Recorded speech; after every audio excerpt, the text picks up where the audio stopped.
شامی democratic forces یعنی S D F کے انخلاء کے ساتھ ہی شامی فوج نے اعلان کیا ہے کہ اس کی فورسز قصبہ دیر حافظ سے شروع کرتے ہوئے دریائے فرات کے مغربی علاقے میں داخل ہو چکی ہے۔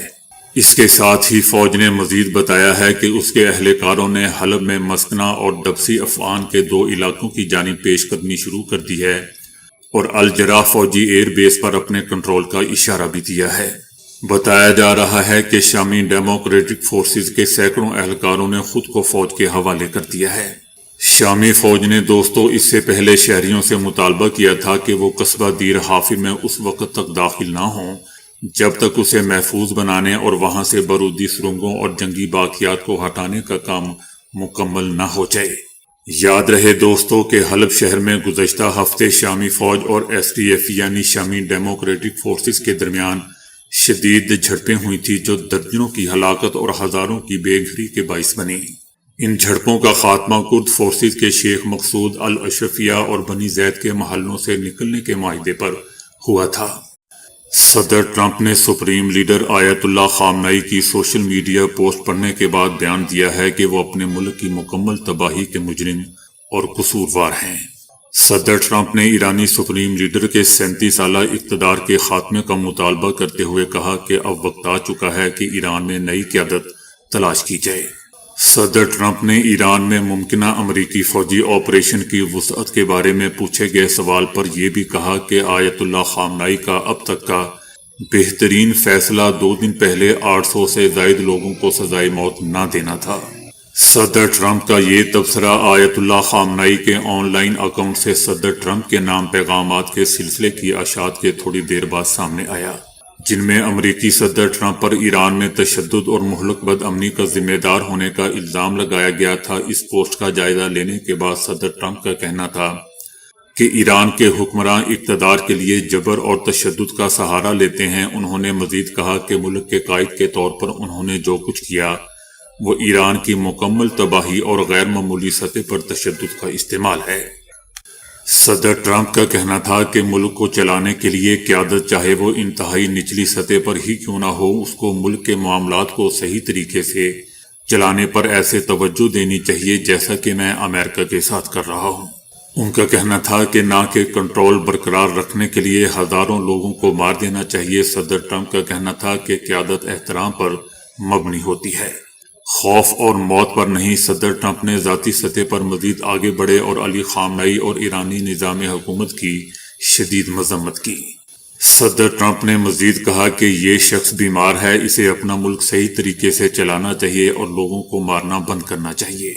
خراب قیادت کی وجہ سے اس شخص کا ملک دنیا میں رہنے کے لیے بدترین جگہ بن چکا ہے۔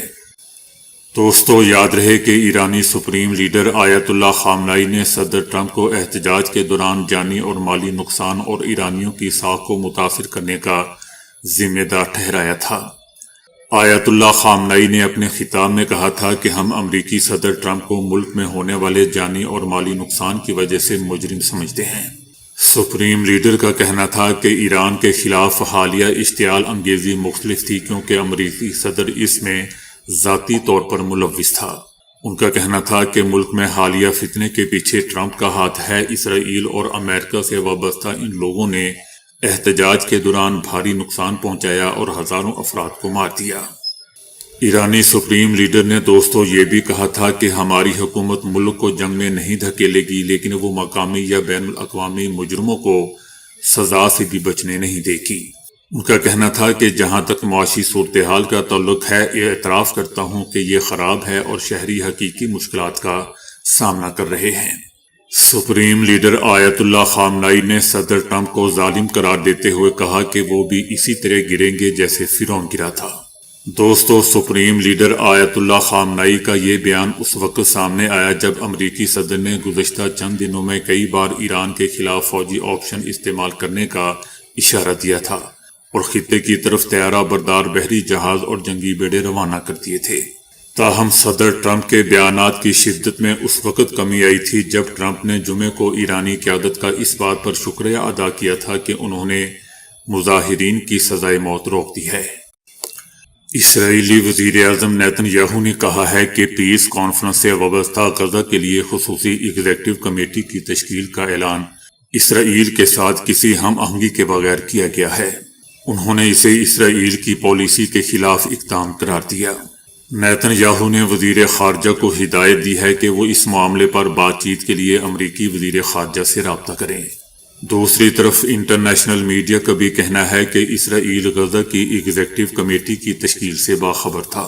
اس کمیٹی کی تشکیل فلسطینی عوام کے لیے شہر کی حیثیت رکھتی ہے اور قومی خواب کی تکمیل کے لیے غزہ اور مغربی کنارے کے درمیان ایک بنیادی کڑی ہے۔ یہ کمیٹی 15 پیشہ ور تکنیکی اور معتدل فلسطینی شخصیات پر مشتمل ہے، اور یہ بھی کہا جا رہا ہے کہ یہ شخصیات سیاسی گروہ بندیوں سے دور رہ کر پٹی کے اندر ترقیاتی، امدادی اور انسانی کاموں کا طویل تجربہ رکھتی ہے۔ دوستو، یہ بھی بتایا جا رہا ہے کہ یہ کمیٹی مکمل طور پر غزہ کی تعمیر نو کے اس مصری منصوبے کے تحت کام کرے گی جس کی عرب لیگ، اسلامی ممالک اور یورپی یونین نے حمایت کی تھی۔ دوستو، یاد رہے کہ امریکہ آنے والے دنوں میں امن کونسل کی تشکیل کا اعلان کرنے کا ارادہ رکھتا ہے، جس کا اعلان امریکی صدر ٹرمپ نے غزہ میں جنگ بندی معاہدے پر عمل درآمد کی نگرانی اور تعمیر نو کی کوششوں کی حمایت کے لیے کیا تھا۔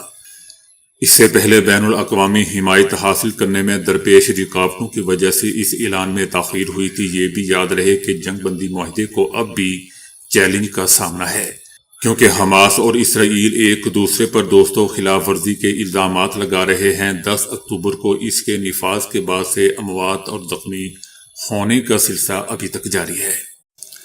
ڈنمارک کے ہزاروں شہریوں نے ہفتے کے روز سڑکوں پر نکل کر امریکہ کے خلاف احتجاج کیا ہے تاکہ وہ گرین لینڈ پر امریکی قبضے کے حوالے سے صدر ٹرمپ کے عزائم پر اپنا غم و غصہ ظاہر کر سکے۔